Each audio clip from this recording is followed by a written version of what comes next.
సరే ఇటు కేంద్రం మొన్న ప్రవేశపెట్టిన బడ్జెట్ చూసుకుంటే కూడా అది ఒక విమర్శ అయితే వచ్చింది. ఇది టీడీపీ అండ్ జేడీయూ బడ్జెట్లా ఉంది, దేశ బడ్జెట్లో లేదని ఒక విమర్శ అయితే వచ్చింది. ఆ తర్వాత చూస్తే టీడీపీకి 15,000 కోట్లు మన అమరావతి నిర్మాణానికి ఇచ్చింది అప్పు, అది గ్రాంట్ కాదు అన్న వార్త ఒకటి వైరల్ అయింది.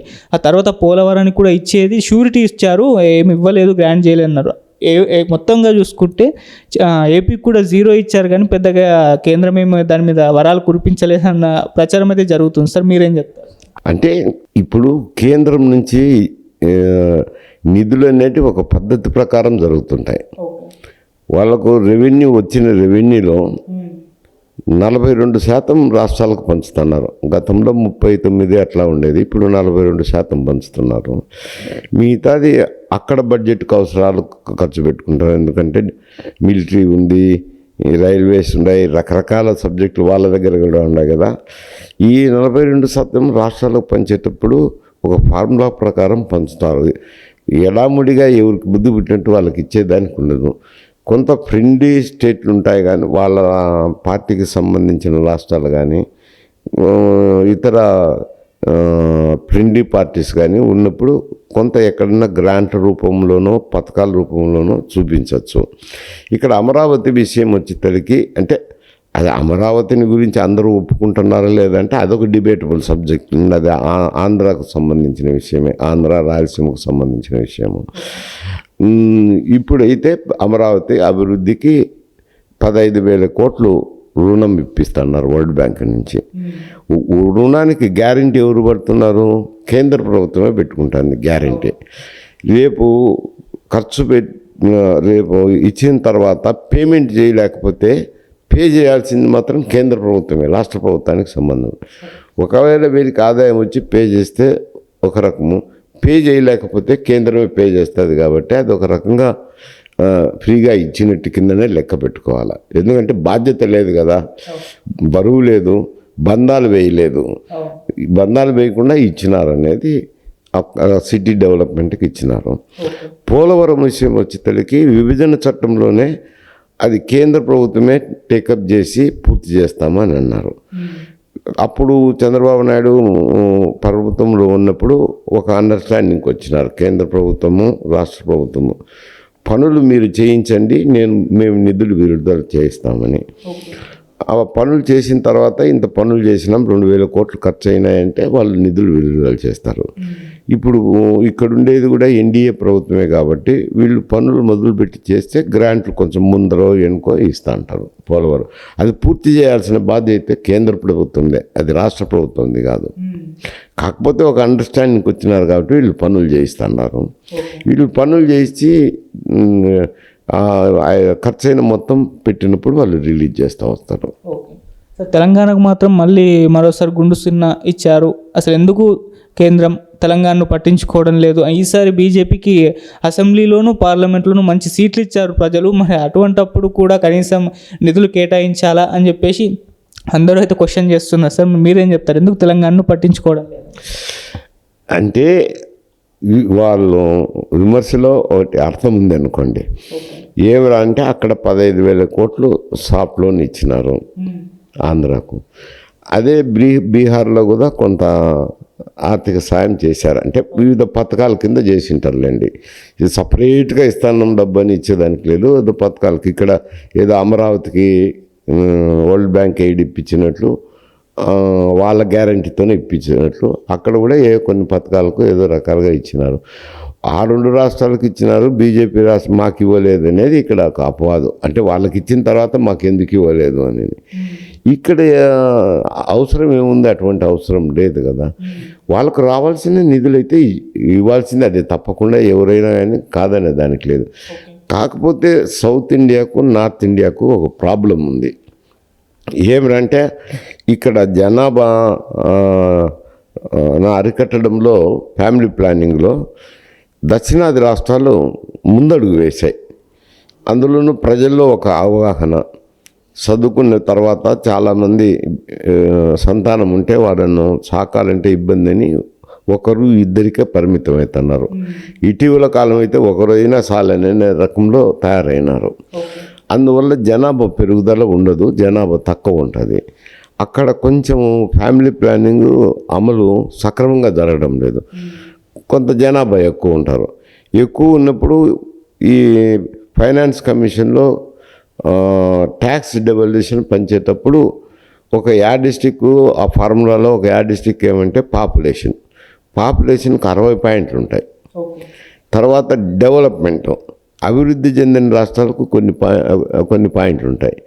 ఇక్కడ వచ్చేసరికి సౌత్ ఇండియాలో బెటర్ అడ్మినిస్ట్రేటివ్ స్టేట్స్, ఇప్పుడు ఒరిజినల్ ఉమ్మడి ఆంధ్రప్రదేశ్ కానీ, తెలంగాణ కానీ, ఆంధ్ర కానీ, కర్ణాటక కానీ, తమిళనాడు కానీ, కేరళ కానీ బెటర్ అడ్మినిస్ట్రేటెడ్ స్టేట్స్. అభివృద్ధి కూడా అక్కడికంటే ఇక్కడే బాగుంటుంది. లా అండ్ ఆర్డర్ కూడా బాగా మెయింటైన్ అవుతుంది. అక్కడ జరగదు కాబట్టి అక్కడ అభివృద్ధి ఉండదు, జనాభా ఎక్కువ ఉంటుంది కాబట్టి కొంచెం ఎక్కువ నిధులు అక్కడ పోతాయి ఈ ట్యాక్స్ డెవల్యూషన్లో. అది జనరల్గా డిఎంకే కూడా ఆ ప్రశ్నలు లేవనెత్తున్నారు, మిగతా రాష్ట్రాలు కూడా లేవనెత్తన్నారు. కాకపోతే బీజేపీ ఉన్నప్పుడు లేవనెత్తరు, కాంగ్రెస్ ఉన్నప్పుడు కాంగ్రెస్ పార్టీ లేవనెత్తదు. మిగతా ప్రాంతాలు అప్పుడు రామారావు ఉన్నప్పుడు అదే వివక్ష చూపుతానని ఆయన కూడా అంటుండే కదా. అప్పుడు కాంగ్రెస్ పార్టీ కేంద్రంలో ఉంది, ఇక్కడ రాష్ట్రంలో తెలుగుదేశం పార్టీ. ఇట్లా ఇవి జరుగుతుంటాయి. కానీ జనరలీ ఒక ఫార్ములా ప్రకారం ఇవ్వాల్సిందే వస్తుంది నిధులు. సరే, ఇటు వివేక హత్య కేసు విషయానికి వస్తే మొన్న కోర్టులో దస్తగిరికి ఊరట లభించింది అంటున్నారు సార్. నిందితుల జాబితా నుంచి అతన్ని తీసేసి కేవలం సాక్షిగా మాత్రమే పరిగణించబోతున్నారు అంటున్నారు.